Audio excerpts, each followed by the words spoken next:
Yeah. Oh. I know them niggas looking so important on the show now. Waiting on you know what comes and goes. Hey, bottle, I put it in work. No, this shit ain't never been games. Girl, I used to think about you heavy. Now, I don't look at you the same. Hey, I flame my wrist like you know me. Ma, look what you son to became. Oh, you acted like you ain't know me when I was out screaming your name. Boy, a nigga hit a wave. What's going on? It's your boy Lionhead Fitness here again. So once again we are here with my buddy Josh. Instagram is J Monstar. Still a badass name. I swear to God, I don't know where you came up with that, but that was pretty It dope. was a high school nickname, Monster. Was it? Yeah, legit. That's what they called me. I'll be damned. Well, it fits. It's probably still one of the strongest guys that I know in the weight room to this day.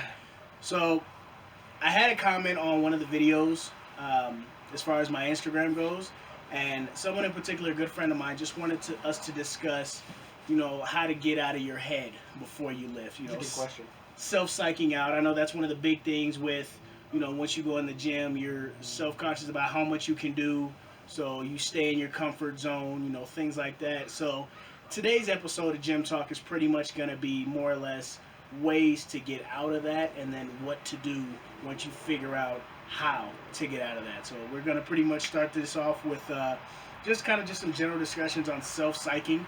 So self-psyching yourself out, you know, overthinking the weight, overthinking the technique, overthinking what you think you can or can't do. The program, the nutrition. You know, so this one is gonna be, it's gonna be very educational when it comes to learning yourself before you start to get to that heavy weight. So Josh, I don't think I've ever seen you like psych yourself out on a lift or even overthink anything. Like you and Riley, you guys just kind of get under it and go. Like, what's your thought process behind that? Well, for the most part, like, it's gonna sound rough, but like, if you go to the gym consistently and you're missing all the time, like, if you miss more than once a week, you need a new fucking program, because what you're doing is fucking stupid. So like, you shouldn't be missing all that often in training, because if you're programmed correctly, you're not going to be taking anything close to 100% until a week out of an actual meet. So for the most part, it's taking something that I've already taken before, or that Riley's taken before, or adding some kind of accommodating resistance, whether it's heavy bands, mini bands, chains, all that kind of stuff, on a different bar. So adding variance to a weight that I've already taken before. But confidence is everything. Like, not having the confidence is a death sentence for a lifter. Facts. Like, really and truly, like, if you are currently getting under the bar and you're thinking like, man, I don't know, you might as well not try. Facts. For the most part. I mean, it's possible you could get it done, but it's highly unlikely. And so, like, for me personally, like, Dave Tate is kind of the one that, like, talked about, like, how Chuck Vogelpohl used to get so amped up that he would miss.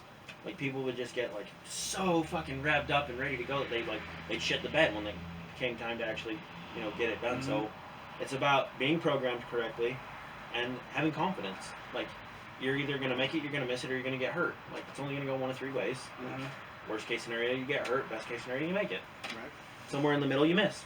So what do you say to people when they come up to you and they're just like, you know, oh, I need to be doing this, you know, I can do this much so many times, but I just can't touch it when it's the actual weight. You know, they can rep up to the certain weight, but once they get to the weight, they self-psych themselves out.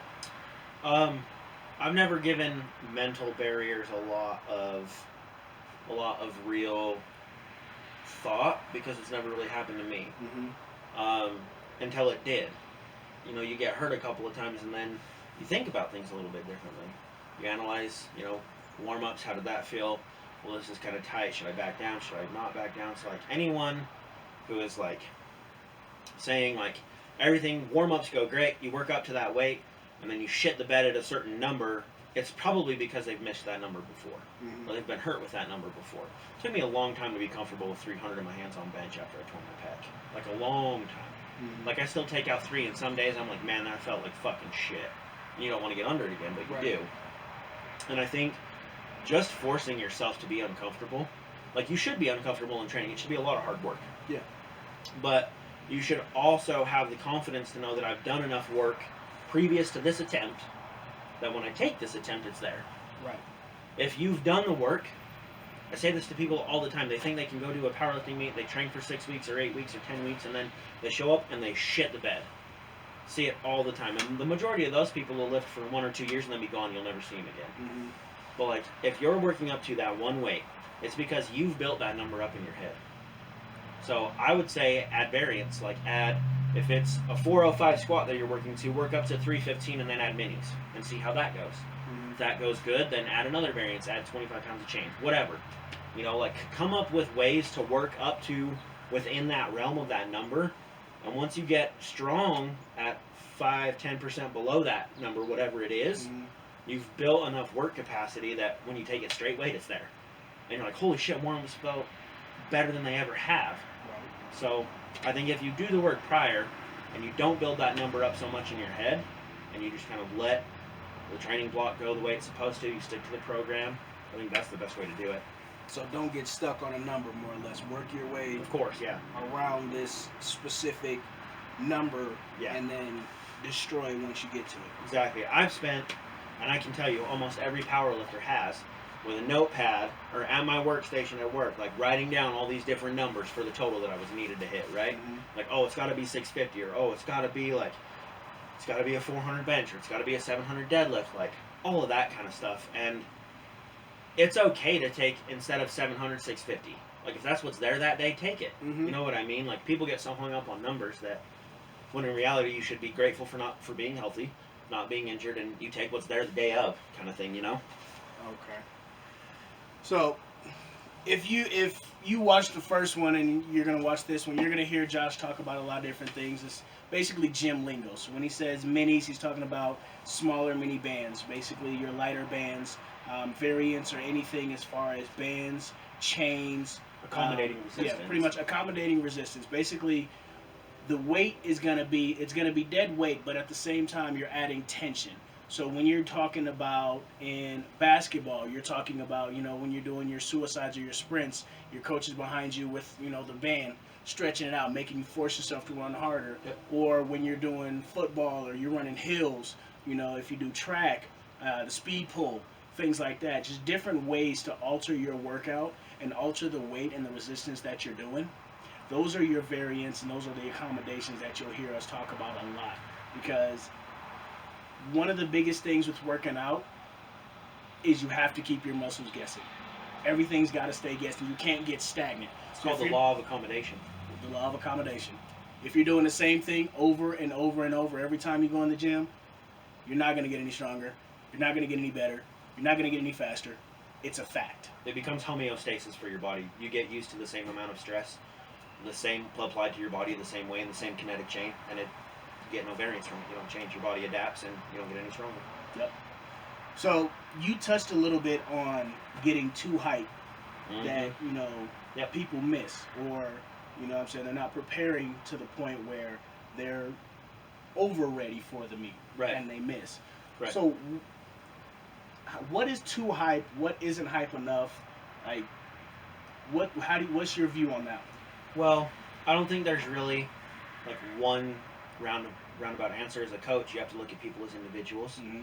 Like, I know that for me, like I don't get nervous until right before, like once my knees are wrapped on a squat, that's when I get nervous. Like right before I get under it.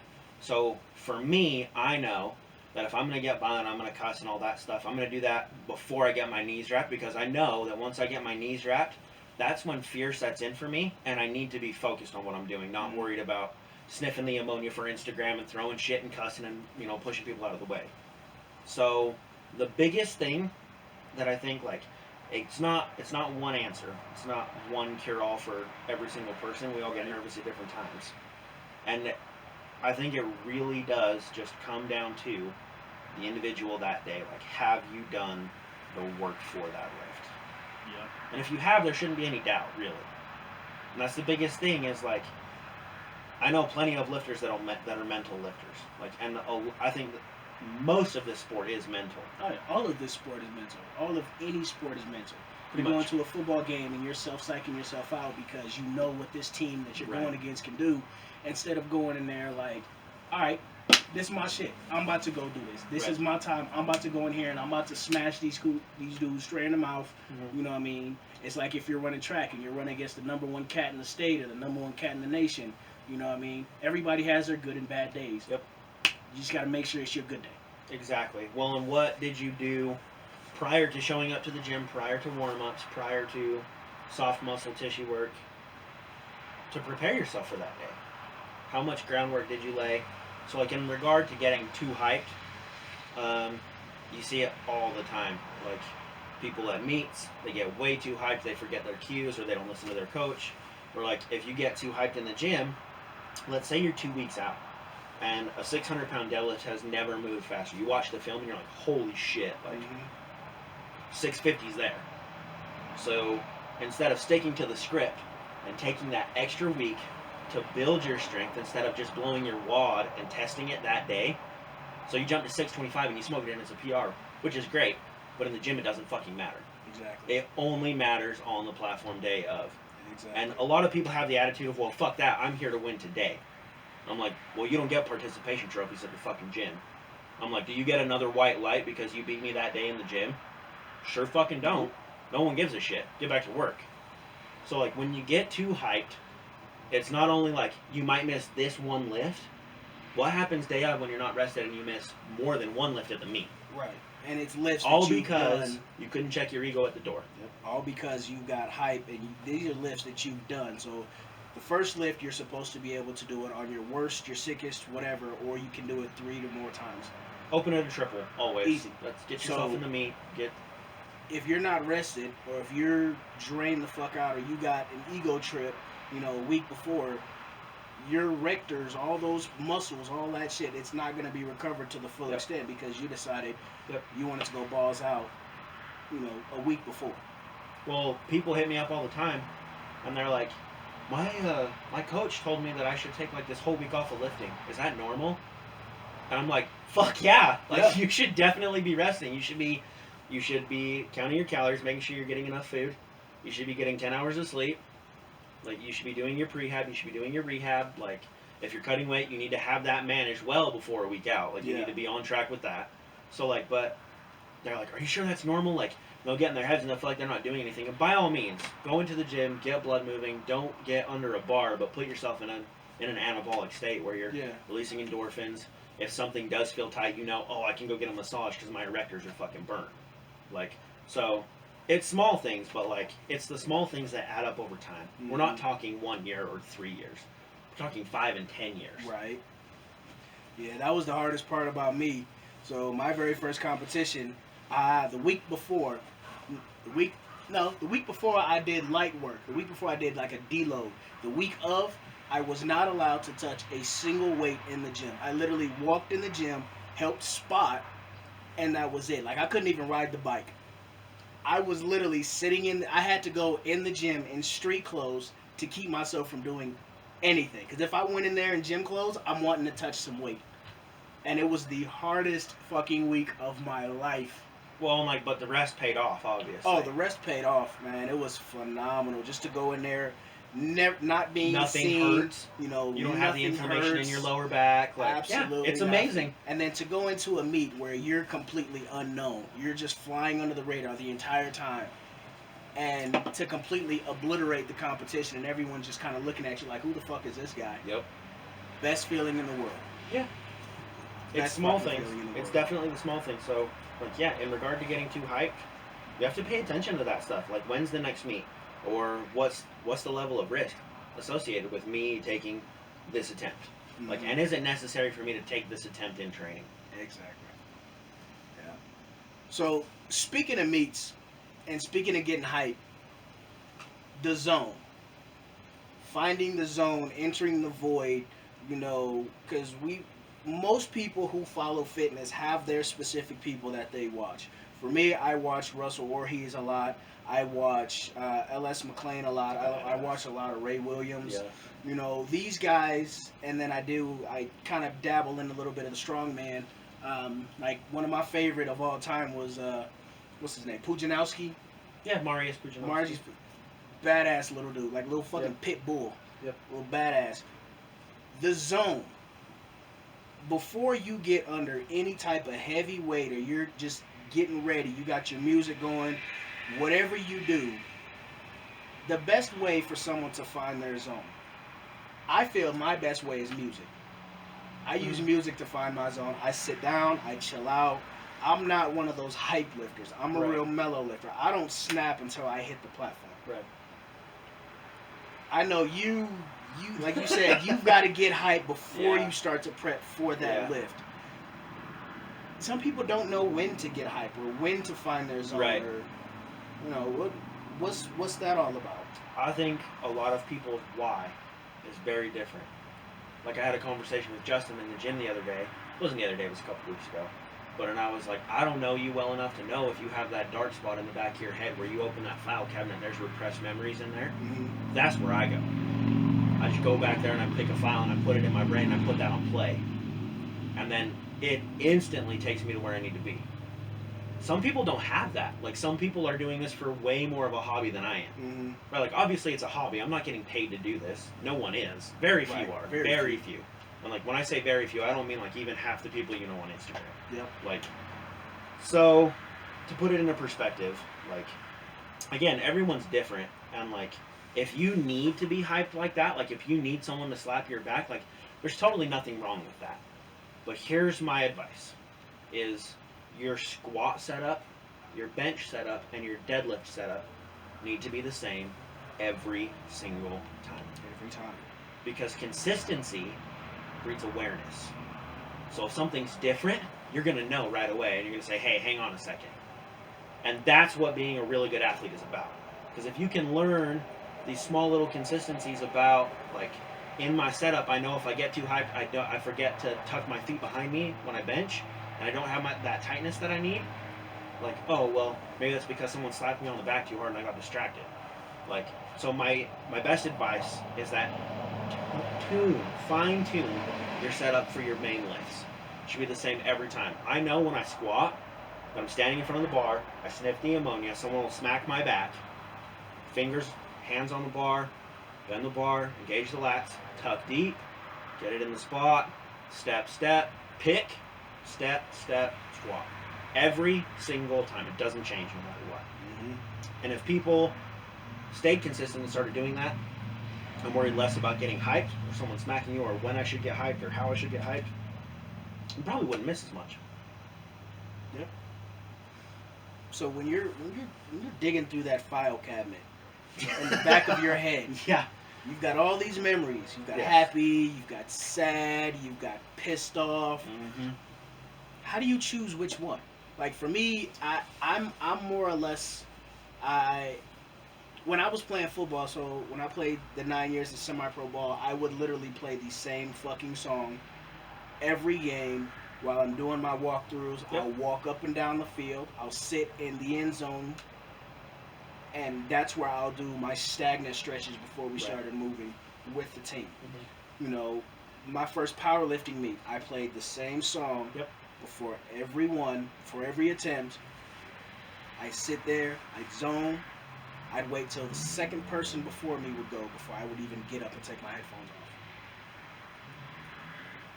That's repetition. Yep. You know what you're used to. You do the same thing every time. So if you're psyching yourself out in the gym, if you're psyching yourself out under the weight in competition, if you're not uncomfortable enough to get under anything that you're not used to, you have to find those things. Yep. You have to find the song that works for you. Whether it's, you know, I've heard some of the craziest songs that people get pissed off to. Yeah, it's weird, right? Like everyone's different. Like it could be some song that you got dumped to in your girlfriend's car back in high school, and it could be 16 by Taylor Swift. Like you never know, right? Like everyone's different. We all have different environmental factors, different stressors. Like we've all lived very different lives, and our experiences are all very different. For me, it's just very simple. Any memory that I have of, you know, people who have wronged me, or the things that I've done to wrong people, and like to make me a bad person or not, like those things are the memories that I choose to go through and pick up. Mm-hmm. See, mine's is a little bit more on the deeper, more personal side. So, Well, so are mine. That's just an example. I'm no, willing to give on camera. mine's are pretty damn dark. Yep. But it's more or less. Mine's are more of you know, proving my worth. Mm-hmm. Is basically all I'm gonna give. So, you know, find that memory or find, you know, whatever gets you to that point. Right. If you got something that, you know, hey, don't talk about that. Find it. That's what you'll use. You don't want to get out. You don't want to zone out or self-psych yourself. Find that repressed memory, no matter what the fuck it is. If somebody beat your ass in the 3rd grade, and then they beat your ass again in the 6th grade, that's that memory. Bam. Yep. Find that shit. Tuck it away, and then use it every single time.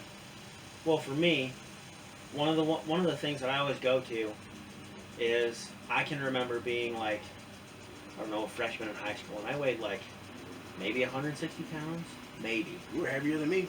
Maybe, but I'm also taller than you. Yeah. I was like 5'11" my freshman year.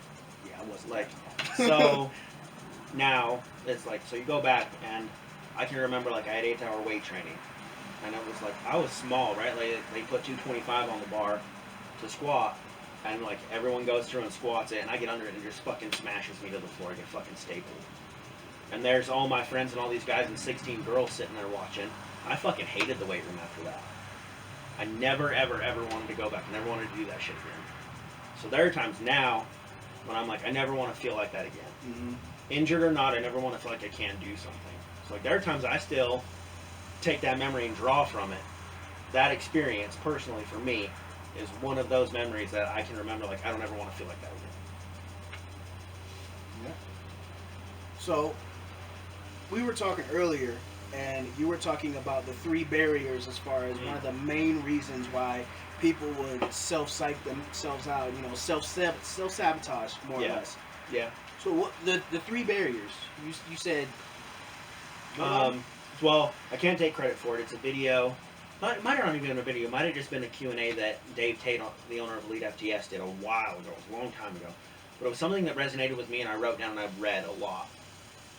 He did an article talking about how there's usually, if you miss a lift, you can attribute it to 3 different things. It's probably, first and foremost, it's probably technical. Second, it's probably physical. And third, it's probably mental. So the least likely of the 3 factors that we're talking about here is mental. Mm-hmm. Most of the time, you either lack technique or physicality to perform that task. Mm-hmm. So with technical lifts, like small things, like I'd be walking by before I knew, and I'd be like, twist your elbows before you pull the bar off the floor. Mm-hmm. It gives you extra tension in your lats. And you'd be like, holy shit, this guy's Yoda. Like, but in reality, like, it's just something that helped me, that I saw in you, or that someone else saw in me, and someone told to me.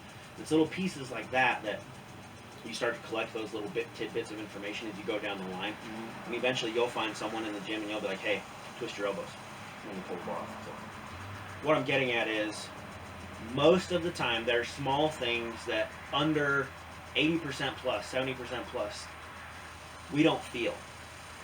Like, you'll ask me, how'd that feel? And I'll be like a fucking house. Mm-hmm. You know what I mean? Like, I don't even know how it looked. Right. But what I do know is it felt like a house. So it's hard to pick up technical things when you're under it, but that's why film is so important. Yeah. Film every single lift you take. Like, watch your warm-ups. Like, oh, well, my last warm-up set, I had knee deviation. Like, so I'm not rooting in the floor. I'm not activating my glutes, that kind of thing. Like, and then, so after you go from technical, it's usually technical under 1 rep maxes. Because, again, as we have discussed, if you've done the work prior, right, you should be ready for that attempt. You should be primed for that attempt. So, physical things that will limit you will be, like, previous injuries, talking about, like, maybe you deloaded too soon, maybe you peaked too soon, maybe you peaked too late. All that kind of stuff. Which is, like, small things in the grand scheme of it all, right? Like, again, if you've done the programming, if you've done the work, you should be physically primed for that task. Right. And along with that should be your technique. Like, reinforcing bad technique we know is a thing. Like, it just becomes homeostasis for your body. Like, we were talking about the law of accommodation. Like, you see people who have, let's say it's like they have the good morning squat. They hit the hole, and then their ass comes up before their back does. Right. So, like, And then it's like, oh, well, like, if I filmed that and looked at it, and instead of, like, worrying about the hashtags I posted under it for Instagram, what can I learn from this lift? Right. Because you are your worst critic. Whenever Exactly. you're doing anything whatsoever, you are going to be the hardest on yourself. Other people are like, nah, man, that looked good. It moved fast. Yep. Yeah, but then when you Everyone watch the will film, blow smoke up your ass. yeah, and Every then when you single watch person the in the gym. film, you're just like, what the fuck was this? Yeah, exactly.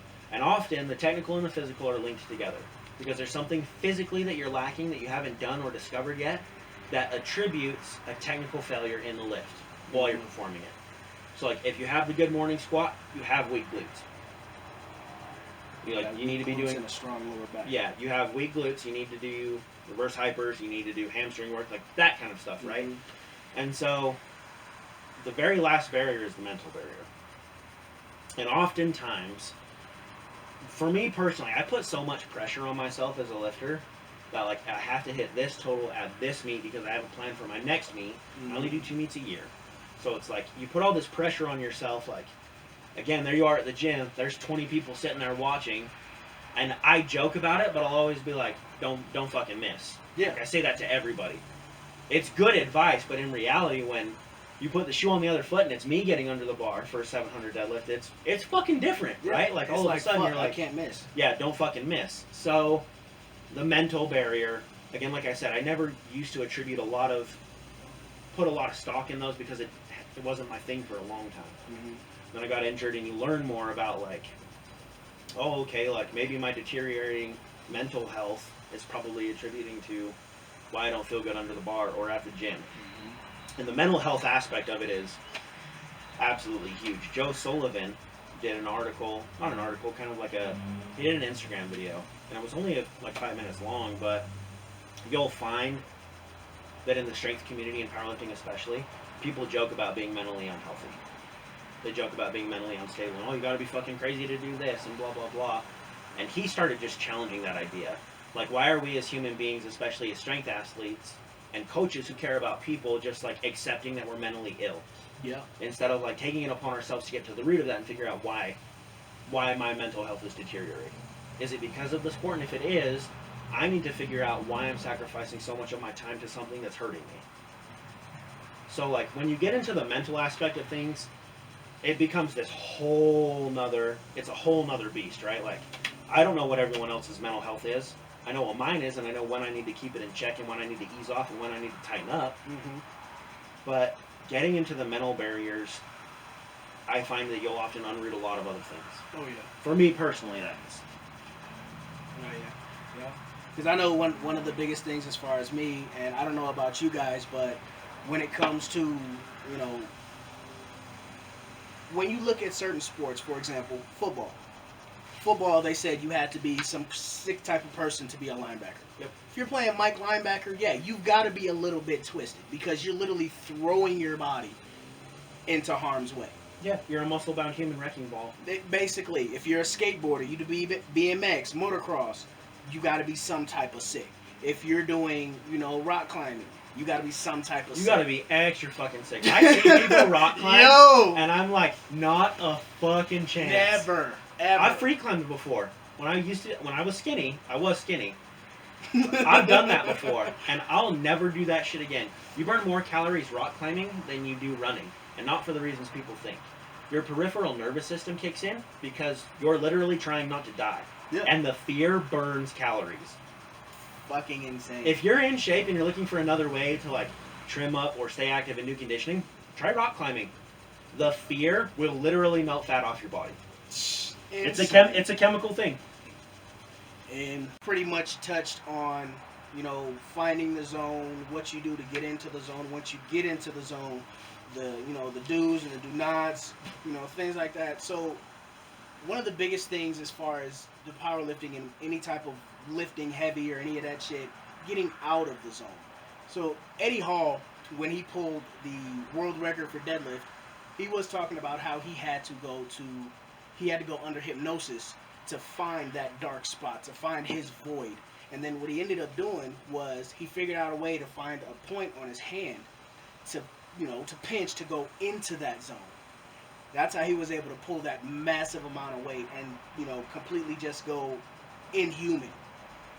The hardest part is getting out of that zone. And when he talked about it, it was a whole nother mess of shit. Yep. So as far as coming out of that zone for you, how long do you stay in it? You know, what's too long? You know, do you come out at the end of the meet, in between lifts, or how does that work?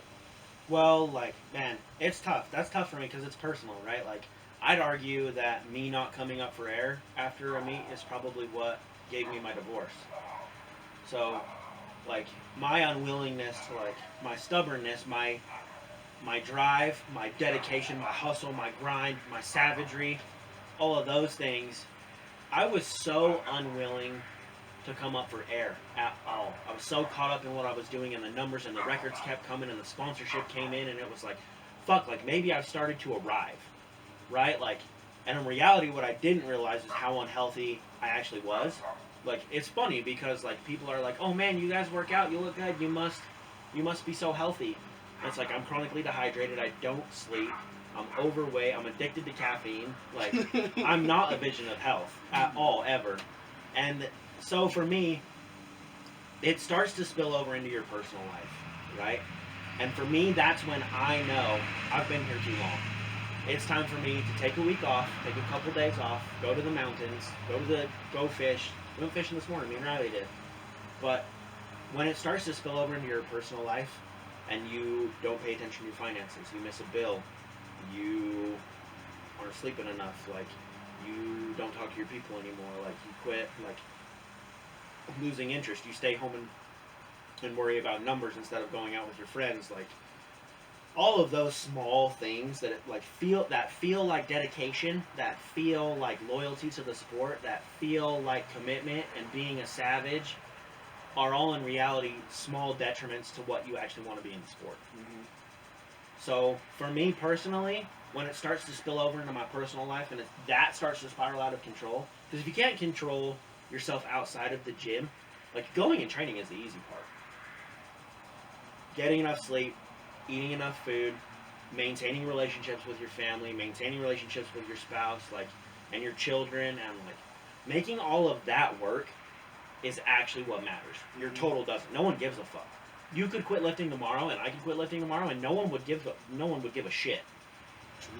Like, so keep in mind that like the reason people are this good at it are because of the things they don't have.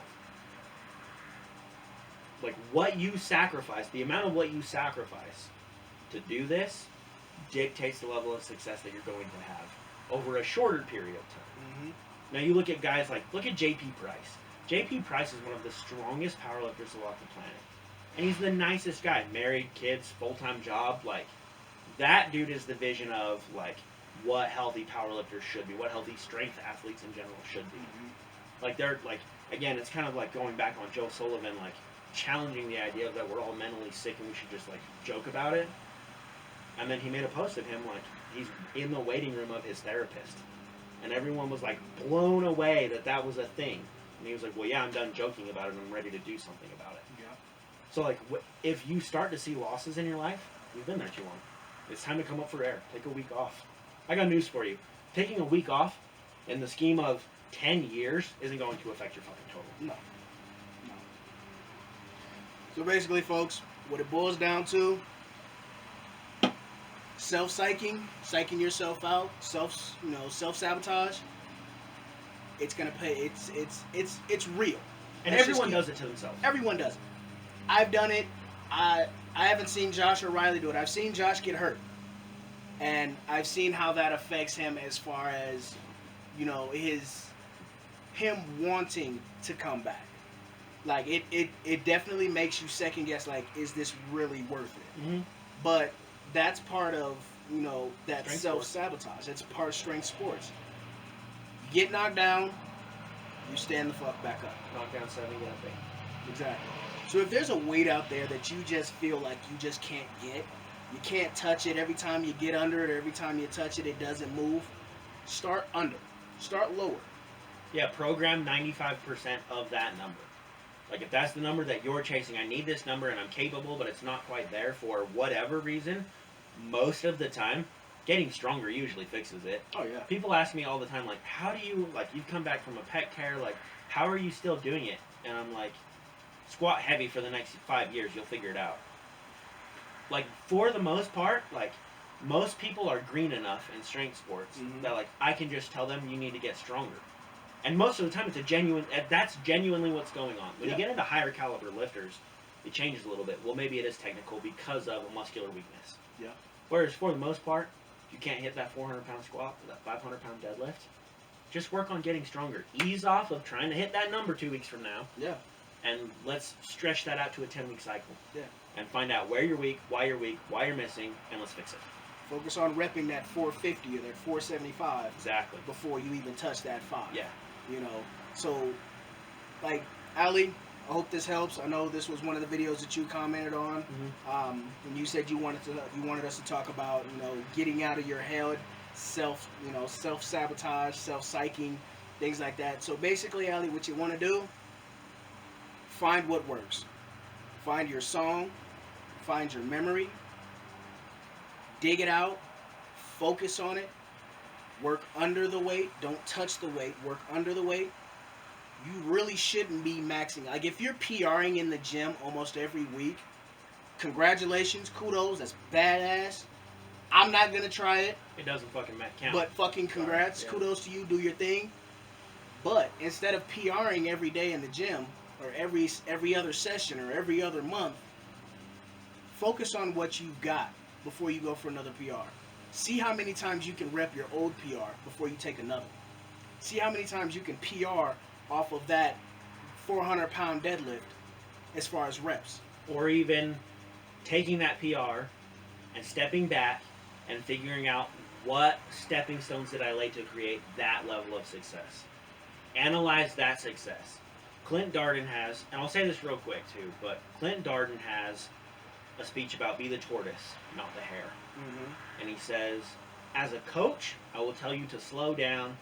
Do not take that PR, and if you do, it was done in vain.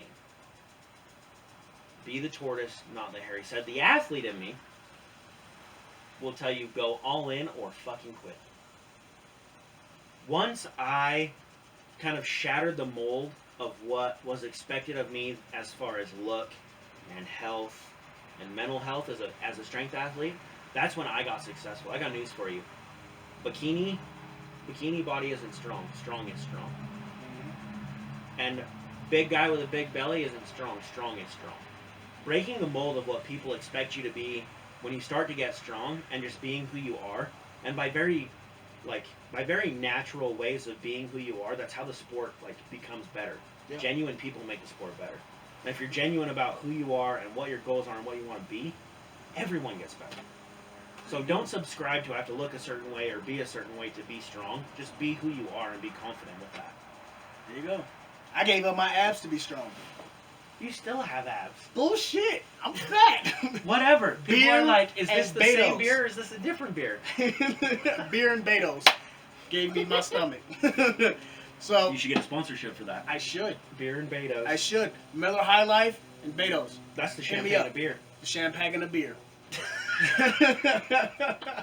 So guys, this is Lionhead Fitness and Jay Monstar signing out. Hopefully you guys enjoyed the video. Hopefully we taught you something.